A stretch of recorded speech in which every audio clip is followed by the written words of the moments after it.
Hello friend, welcome to our channel bright game. आज का हमारा टॉपिक है एसिड एंड बेसिस। आज हम एसिड एंड बेसिस के बारे में पढ़ेंगे। तो एसिड और बेस के डेफिनेशन को समझाने के लिए तीन वैज्ञानिकों ने थ्री डेफिनेशन दिए थे। उनमें से है पहला आर्हेनियस ने आर्हेनियस कॉन्सेप्ट दिया था 1884 में, अपना डेफिनेशन दिया था एसिड बेसिस को समझाने के लिए। उसके बाद फिर ब्रॉन्स्टेड लॉरी कॉन्सेप्ट दिया 1923 में। उसके पश्चात फिर लुइस ने फिर लुइस कॉन्सेप्ट दिया था 1939 में। इन तीनों कॉन्सेप्ट के जरिए एसिड और बेस को क्या किया जा सकता है, इसका डेफिनेशन इसने दिया एंड इसको एसिड और बेस को इससे समझाया जा सकता है। ठीक है, तो चलिए आज हम देखते हैं इन्हीं तीनों डेफिनेशन के बारे में जो एसिड बेसिस पर आधारित है। ठीक है, तो पहला है Arrhenius concept. All substance which gives hydrogen ion dissolve in water are called acid, while those which ionized in water to furnish OH ions are called bases। यानी कि जितने भी सब्सटेंट हैं, ठीक है, जो वाटर में डिजॉल्व होने के पश्चात जब हाइड्रोजन आयन देते हैं तो वो क्या कहलाता है, एसिड। और जितने भी सब्सटेंस हैं जो डिजॉल्व वाटर में आयोनाइज्ड होकर क्या देते हैं, OH आयन देते हैं, वो क्या कहलाते हैं, बेसिस कहलाते हैं। ठीक है, ये क्या है, HA या हाइड्रोजन प्लस ए ऋणायन, यानी कि ये क्या है, यहाँ पर हाइड्रोजन आयन दे रहा है तो ये एसिड हो गया।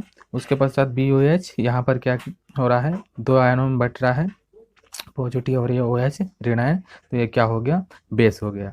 ठीक है, इसी तरह एग्जाम्पल है hydrochloric acid is N acid because it gives hydrogen ion in water. Similarly, sodium hydroxide is base as it yield OH ion in water। ठीक है, यानी कि जो हाइड्रोक्लोरिक एसिड है ये भी क्या है, एक एसिड है, क्योंकि ये क्या करता है, हाइड्रोजन आयन देता है वाटर में। ठीक है, उसी तरह सोडियम हाइड्रोक्साइड एक बेस है, क्योंकि ये वाटर में जब डिजॉल्व होता है तो ये हाइड्रोक्सिल आयन देता है। ठीक है, ये है hydrochloric acid, hydrogen plus chlorine में बढ़ गया। ठीक है, तो ये क्या करता है, हाइड्रोजन आयन देता है तो ये क्या हो गया, एसिड हो गया।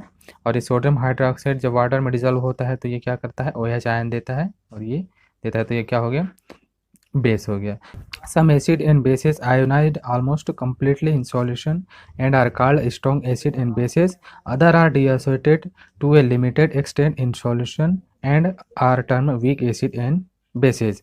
यानी कि जो कुछ एसिड एंड बेसेज होते हैं जो सॉल्यूशन में कम्प्लीटली आयोनाइज्ड हो जाते हैं तो उसको स्ट्रॉन्ग एसिड या फिर स्ट्रॉन्ग बेस कहते हैं। लेकिन कुछ एसिड और बेस ऐसे होते हैं जो सॉल्यूशन में कंप्लीट क्या होते हैं, कंप्लीटली सॉल्यूशन में क्या होते हैं, डिजॉल्व या फिर डीएसोसिएट नहीं हो पाते हैं, तो उसको क्या कहा जाता है, acid, weak acid and weak base कहा जाता है। ठीक है, क्योंकि वो लिमिटेड मात्रा में क्या होते हैं, डीएसोसिएट होते हैं। इनमें से HCl hydrochloric acid, HNO3, H2SO4, HClO4, its are example of strong acid. ठीक है, ये क्या है, स्ट्रॉन्ग एसिड है। And NOH, KOH, CH3, 4 NOH are strong bases, और ये क्या है, स्ट्रॉन्ग बेसेस हैं।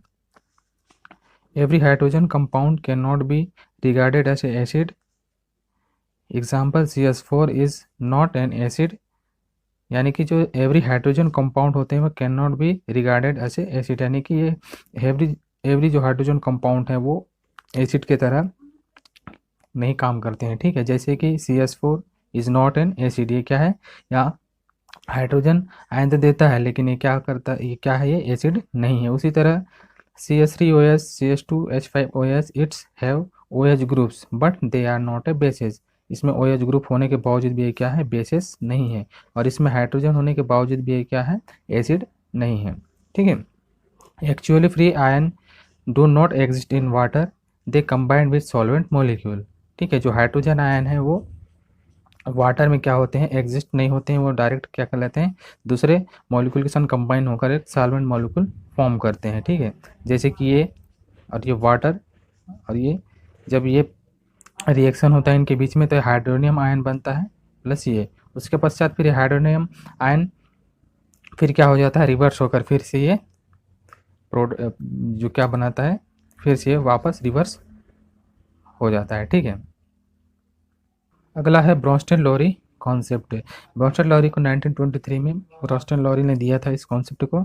इस कॉन्सेप्ट के अनुसार है, according to Bronsted Lowry concept an acid is a substance molecule या ion that can donate proton या हाइड्रोजन आयन। यानी कि ब्रोंस्टेन लॉरी कॉन्सेप्ट के अनुसार एसिड वह है जो ऐसा सब्सटेंस जो क्या करता है, प्रोटॉन डोनेट करता है या फिर हाइड्रोजन आयन डोनेट करता है, वो क्या कहलाता है, एसिड। ठीक है, to some other substance and a base is a substance that an accept a proton from an acid. और बेस वो है जो क्या करता है, प्रोटॉन एक्सेप्ट करता है एसिड से, वो क्या है, बेस कहलाता है। और इसे या फिर इसको कह सकते हैं कि a Bronsted Lowry acid is a proton donor and a Bronsted Lowry base is a proton acceptor. ठीक है, ब्रोंस्टेन लॉरी के अनुसार एसिड क्या है, प्रोटॉन डोनर है, और बेस क्या है, प्रोटॉन एक्सेप्टर। एग्जाम्पल में देख लेते हैं, HCl हाइड्रोक्लोरिक एसिड ये क्या है, प्रोटॉन डोनर है, और सोडियम हाइड्रोक्साइड क्या है, प्रोटॉन एक्सेप्टर है। तो ये क्या बनाता है रिएक्शन करके, सोडियम क्लोराइड प्लस H2O। ठीक है, ये क्या कर रहा है, प्रोटॉन यहाँ से ले रहा है, एक्सेप्टर है, और ये प्रोटॉन डोनर है। In this reaction, hydrochloric acid is the acid because it is the source of proton और हाइड्रोजन आयन। ठीक है, अभी मैंने बताया था, जो कि हाइड्रोक्लोरिक एसिड क्या है, सोर्स ऑफ प्रोटॉन का सोर्स है, जो यहाँ से प्रोटॉन डोनेट करता है। Sodium hydroxide is a base because the hydroxide ion is the proton acceptor. ठीक है, क्योंकि ये प्रोटॉन एक्सेप्टर है, ये प्रोटॉन एक्सेप्ट करता है। ठीक है, तो उसी प्रकार सेकंड एग्जाम्पल है H2SO4 प्लस NH3, ये क्या है, प्रोटॉन डोनर है और प्रोटॉन एक्सेप्टर है। H2SO4 ion plus NH4 ion. ठीक है, ये इस प्रकार से बना रहा है, ये क्या है, H2SO4 प्रोटॉन डोनर है, यहाँ से अपने एक प्रोटॉन देकर NH4 ये बनाया है। ठीक है, when an acid and base react with each other the reactant and product are in equilibrium with each other। ठीक है, जब एसिड एंड बेस जब रिएक्ट करते हैं दोनों आपस में, तो रिएक्टेंट क्या हो जाता है, प्रोडक्ट में कन्वर्ट हो जाता है, किसमें, इक्विलिब्रियम स्टेट में रिएक्टेंट क्या होता है, प्रोडक्ट में कन्वर्ट होता है, दोनों जब एसिड और बेस रिएक्ट करते हैं। तो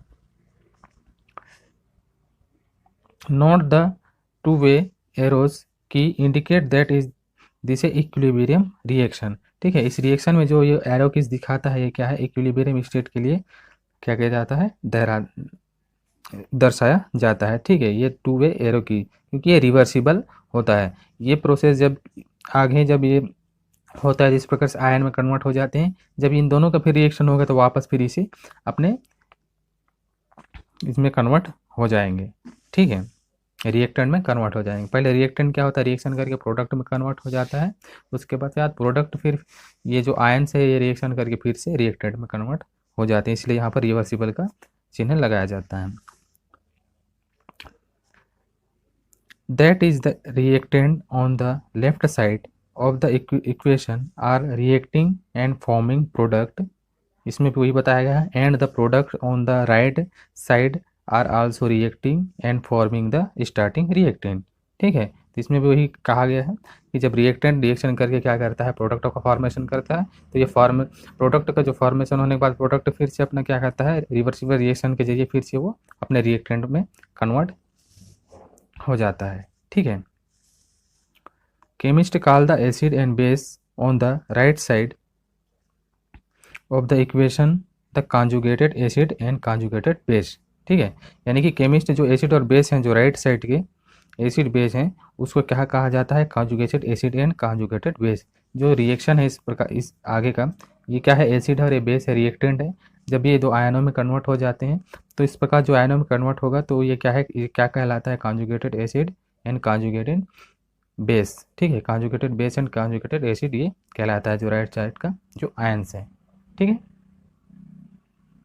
इसके पश्चात है थर्ड कॉन्सेप्ट, लुइस कॉन्सेप्ट। ठीक है, लुइस कॉन्सेप्ट ये 1939 में इसे दिया गया था। According to this concept a base is defined as a substance which can furnish a pair of electron to form a coordinate bond, whereas an acid is a substance which can accept a pair of electron। यानी कि इस concept के अनुसार जो acid है वो क्या होता है, इलेक्ट्रॉन पेयर एक्सेप्ट करता है एंड बेस क्या करता है, इलेक्ट्रॉन पेयर डोनेट करता है। ठीक है, इसमें यही बताया गया है कि जो इस लुईस कॉन्सेप्ट के अनुसार जो बेस है वो क्या करता है, इलेक्ट्रॉन पेयर फॉर्म करता है या डोनेट करता है। ठीक है, कोऑर्डिनेट। उसके पश्चात जो एसिड है वो क्या करता है, इलेक्ट्रॉन पेयर एक्सेप्ट करता है। तो ये क्या कहलाता है, इस थ्योरी के अनुसार क्या है, Lewis acid is an electron pair acceptor and Lewis base is an electron pair donor. ठीक है, जो एसिड है वो एक्सेप्टर है, इलेक्ट्रॉन पेयर एक्सेप्टर, और बेस क्या है, इलेक्ट्रॉन पेयर डोनर। इससे पहले के जो कॉन्सेप्ट थे उसमें क्या था, प्रोटॉन डोनर और प्रोटॉन एक्सेप्टर के बारे में था। लेकिन ये जो लुईस कॉन्सेप्ट है थोड़ा सा अलग है। इसमें क्या कहा गया है, electron pair acceptor and electron pair donor base है और ये एसिड है। ठीक है, because a Lewis acid accept a pair of electron chemist call it an electrophile. क्योंकि जब एसिड एक्सेप्ट करता है इलेक्ट्रॉन पेयर तो इसको केमिस्ट ने क्या कहा, इसे इलेक्ट्रोफाइल कहा गया। ठीक है, and base is called nucleophile, और बेस को क्या कहा गया, न्यूक्लियोफाइल कहा गया। ठीक है, तो ये जो इलेक्ट्रोफाइल किसके कारण कहा गया, क्योंकि इलेक्ट्रॉन पेयर एक्सेप्ट करता है, और न्यूक्लियोफाइल क्या है, जो इलेक्ट्रॉन पेयर डोनेट करता है उसको न्यूक्लियोफाइल कहा जाता है। ठीक है, ये क्या है, इलेक्ट्रोफाइल एसिड ये इलेक्ट्रॉन पेयर डोनेट करता है, और न्यूक्लियोफाइल क्या है, ये क्या इलेक्ट्रोफाइल क्या करता है, एक्सेप्ट करता है।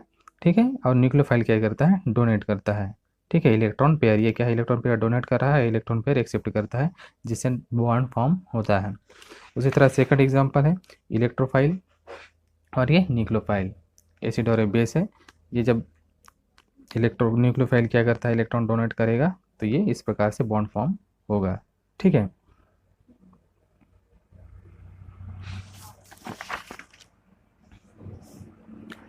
chemists use a curved arrow to show electron movement. A curved arrow point from the electron-rich reactant, the base or nucleophile, toward the electron-poor reactant, the acid और इलेक्ट्रोफाइल।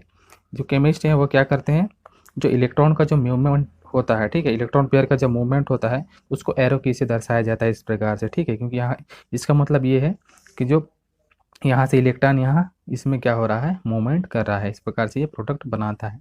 तो ये भी एग्जांपल है, ये यहाँ पर भी वैसे दर्शाया गया है, ये क्या है, इलेक्ट्रॉन मूवमेंट का चिन्ह है। ठीक है,